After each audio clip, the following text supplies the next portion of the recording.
Hey guys, welcome back. Got an old Pioneer P11 chainsaw here. Question is, will this thing run?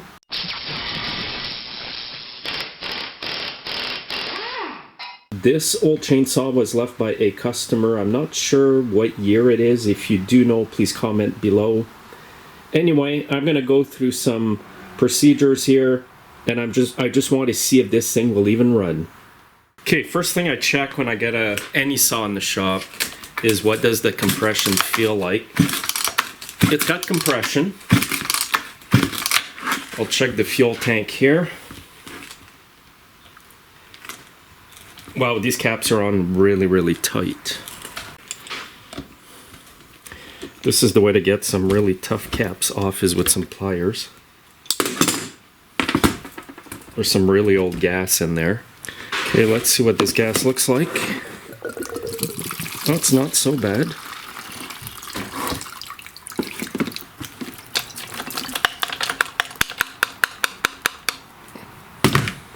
Anyway, I'm gonna dump this gas, put some fresh stuff in there. Now, I think this saw's been sitting for like 10-20 years. They did put gas in it before they brought it here. What I always check before I refuel an old saw like this is to make sure that the fuel line is actually intact. Okay, piece of wire, I'll hook onto the line here. The line actually feels pretty good here. Look at this filter. Don't see those anymore. Look at that, eh? Yeah, the line's good. I'm just gonna shove this back in.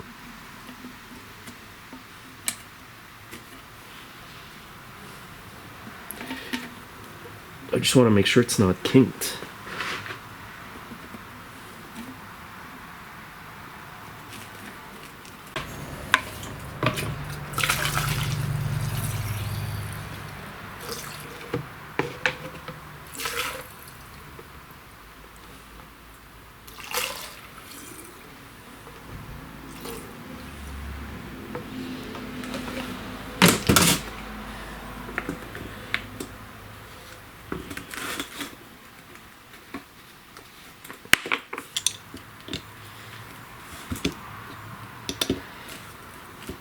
And I'll just check the bar oil just in case it starts.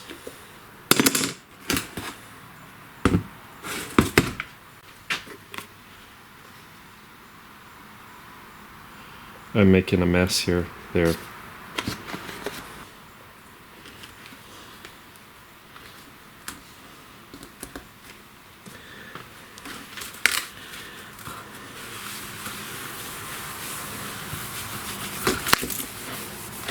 Now what I'm going to do here is take off the air filter so I can squirt some gas in there.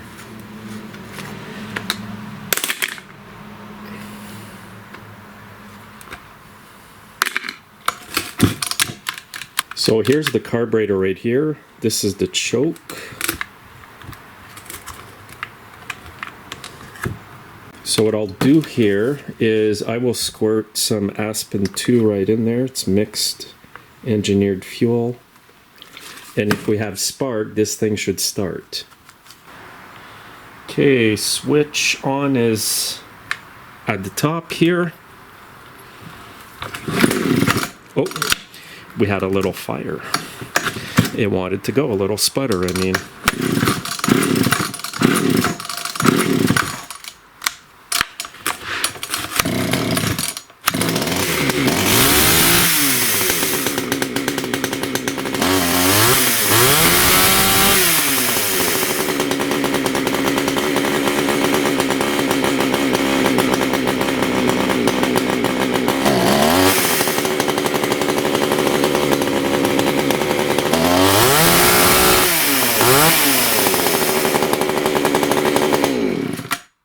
Okay, man, I'm surprised.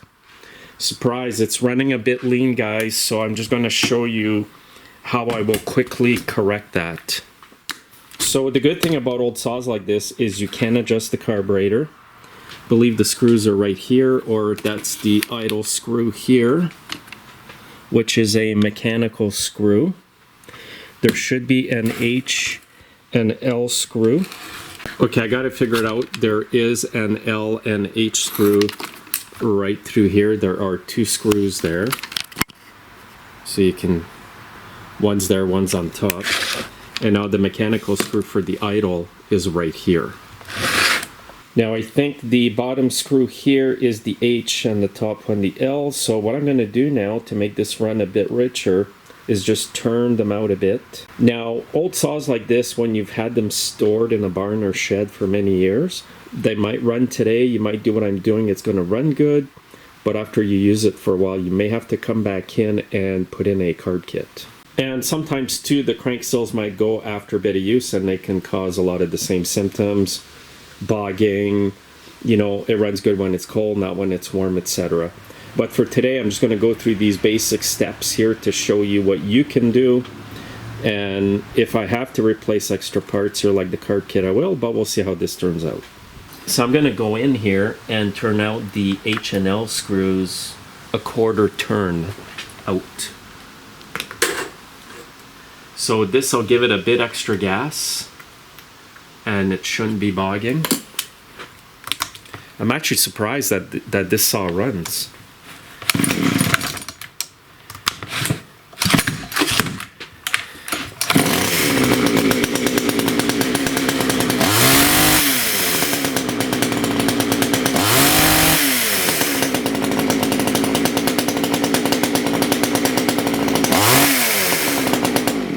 It's way more responsive now. So what I'm going to do now is take the chain off, sharpen it, then we'll test it out in some logs. Actually, you know what I'm going to do is I will just touch up the chain by hand. However, I will adjust it just a little bit here. It's a little loose. And the tightening screw for that is right down here. New saws have it on the side. It's much more convenient.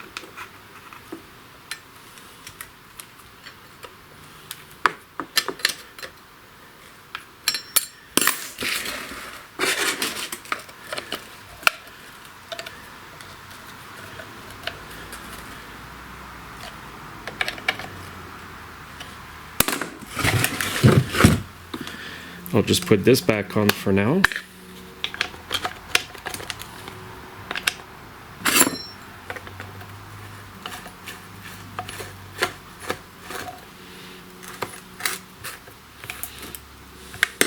Alright, so when I sharpen chainsaws by hand, I put them in the vise like this and basically sharpen at 30 degrees nice and horizontally straight.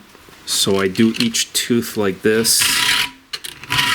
This is actually a really hard chain.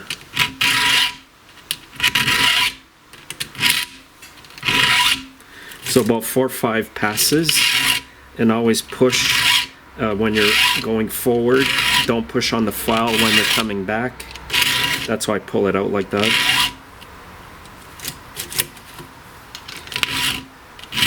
So I'll do this on both sides of the chain here.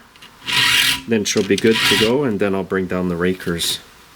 Now once I've sharpened all the teeth here, I go with a flat file and I bring down the rakers here about 20 thousandths of an inch below the cutter. So you can go about 3-4 shots.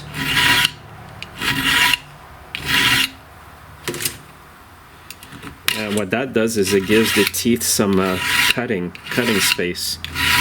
As you sharpen the teeth, you should bring down the rakers 20 thou below the cutter. Okay, she's all sharpened up, ready to go. I'm gonna go test it out in some logs in the back. And I've been looking at it, and it looks like it's auto oiling for the bar and chain. Nothing else really different, except this is not a real brake here, it's just a plastic thing. So you gotta be a bit more careful.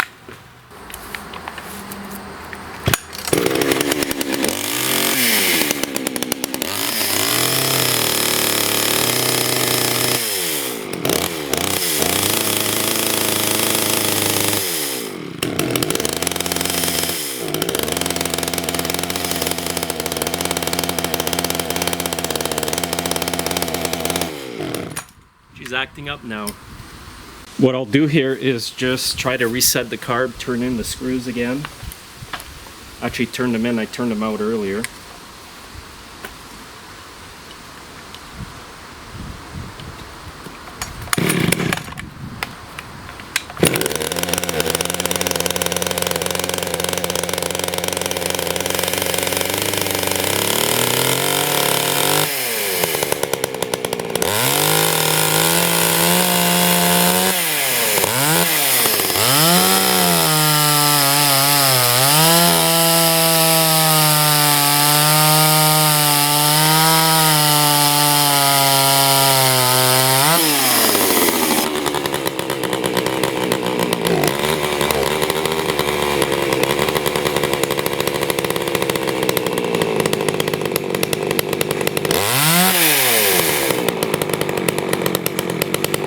Let's see if we can cut this.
You know what, guys, this little saw here is quite impressive. Lots of torque.